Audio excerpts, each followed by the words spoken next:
Hello, જય શ્રી કૃષ્ણ. તમારું સ્વાગત છે મારા કિચનમાં. જો આજે મેં બનાવ્યો છે એકદમ પરફેક્ટ સુપર સોફ્ટ અને જાળીદાર ચોકલેટ કેક સ્પોન્જ. અને સૌથી મજાની વાત એ છે કે આને બનાવવા માટે મેં કોઈ ઓવનનો ઉપયોગ કર્યો નથી. આને આપણે એકદમ સરળ રીતે ગેસ પર કઢાઈમાં જ બનાવીશું. ઘણીવાર પ્રીમિક્સની કેક બનાવતી વખતે કેક કાં તો ફૂલતી નથી અને કડક થઈ જાય છે. તો આજે આપણે એ બધી જ વસ્તુનું ધ્યાન રાખીને સરસ એવી કેક બનાવવાનું શરૂ કરીએ. તો તેના માટે એક બાઉલ લઈ લઈશું અને બાઉલમાં 2 કપ ચોકલેટ પ્રીમિક્સ લઈશું. આ પ્રીમિક્સની રેસીપી તમારે જોઈતી હોય તો મને કોમેન્ટ બોક્સમાં લખીને મોકલજો, હું તમને તે શીખવાડીશ. હવે તેમાં 2 થી 3 ચમચી તેલ લઈશું અને તેલ આપણે જે તેલમાં સ્મેલ ના આવે તેવું તેલ લઈ શકીશું. હવે તેમાં અડધા કપ જેટલું પાણી પહેલાં રેડીશું અને પછી તેનું બેટર બનાવીશું. તો બેટર બનાવતી વખતે આપણે એક જ ડાયરેક્શનમાં ધીરે ધીરે પાણી નાખી અને મિક્સ કરી અને બેટર બનાવવાનું છે. એમ કરતાં 1 કપ પૂરું પાણીનો વપરાશ થઈ જશે. તો 2 કપ પ્રીમિક્સમાં આપણે 1 કપ પાણી એડ કરીશું અને થીક અને એકદમ પતલું નહીં એવું બેટર બનાવીને તૈયાર કરીશું. તો હવે તમે જોઈ શકો છો કે બેટર સરસ એવું બની ગયું છે. જો તમે વધારે એકદમ વિસ્ક કરશો તો તમારું સ્પોન્જ ફૂલશે નહીં અને તે ફૂલી અને પછી પણ બેસી જશે.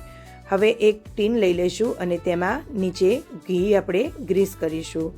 તમારે ઘીનો ઉપયોગ કરવો જેથી સ્પોન્જ આપણે એકદમ સહેલાઈથી નીકળી જાય.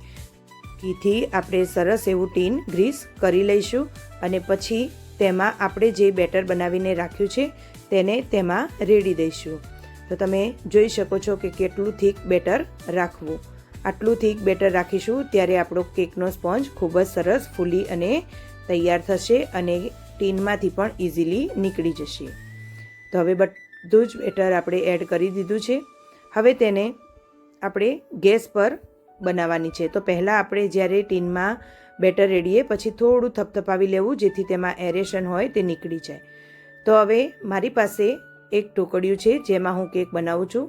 તેમાં મેં નીચે મીઠું પાથરી લીધું છે અને તેમાં અંદર એક કોઠીલો મૂકી દીધું છે. હવે તેને આપણે એકદમ ગરમ થવા દેવાનું પહેલાં અને પછી તેમાં આપણે જે સ્પોન્જ બનાવવા માટે તૈયાર કર્યું છે બેટર તે ટીન અંદર મૂકી દઈશું. હવે તેને ઢાંકી અને એકદમ ધીમા તાપે 30 થી 35 મિનિટ રહેવા દઈશું. તો 30 થી 35 મિનિટ પછી તમે જોઈ શકો છો કે ખૂબ જ સરસ એવી જાળીદાર આપણી કેક બનીને તૈયાર થઈ ગઈ છે. તો હવે કોઈ સ્ટીક લઈને આપણે ચેક કરી લઈશું. તો સ્ટીક એકદમ ક્લીન આવે છે તો આપણી કેક બનીને તૈયાર છે. તો હવે સ્પોન્જને આપણે ટીનમાંથી નીકાળી દઈશું અને તેને એકદમ ઠંડો થાય ત્યાં સુધી રહેવા દઈશું. તો હવે તમને એકદમ ઠંડો થઈ ગયા બાદ નીકાળીને બતાવું તો તે એકદમ સહેલાઈથી નીકળીને તૈયાર થઈ ગયો છે.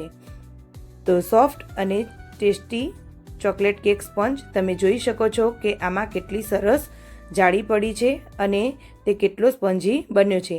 તમે પણ ઘરે આ રીતે એકવાર જરૂરથી ટ્રાય કરજો. ઘરમાં બધાને ખૂબ જ ગમશે. જો તમને આજની આ રેસીપી ગમી હોય તો વિડીયોને લાઈક અને તમારા ફેમિલી ફ્રેન્ડ સાથે શેર કરવાનું બિલકુલ ભૂલતા નહીં. અને હા, આવી જ અવનવી અને પરફેક્ટ રેસીપી જોવા માટે મારી ચેનલ જાયકાબાઈ ખુશ્બુને જરૂરથી સબસ્ક્રાઈબ કરજો અને બાજુમાં આપેલી બેલ આઇકનને જરૂરથી દબાવજો જેથી તમારા દરેક નવા વિડીયો નોટિફિકેશન તમને સૌથી પહેલાં મળી શકે. તો હવે કટ કરેલી કેક પણ તમે જોઈ શકો છો. તેમાં ખૂબ જ સરસ એવી જાળી પણ પડી ગઈ છે અને કટિંગ પણ ખૂબ સરસ તેનું થઈ રહ્યું છે. તો આવી જ રીતે તમે કેક બનાવો અને મને કોમેન્ટમાં જણાવો કે તમને આ કેક કેવી લાગી. તમે કઈ સિટી અને કયા સ્ટેટમાંથી મારી રેસીપી જુઓ છો તેની પણ મને કોમેન્ટ જરૂરથી કરજો. ફરી મળીશું એક નવી અને ટેસ્ટી રેસીપી સાથે. ત્યાં સુધી આવજો.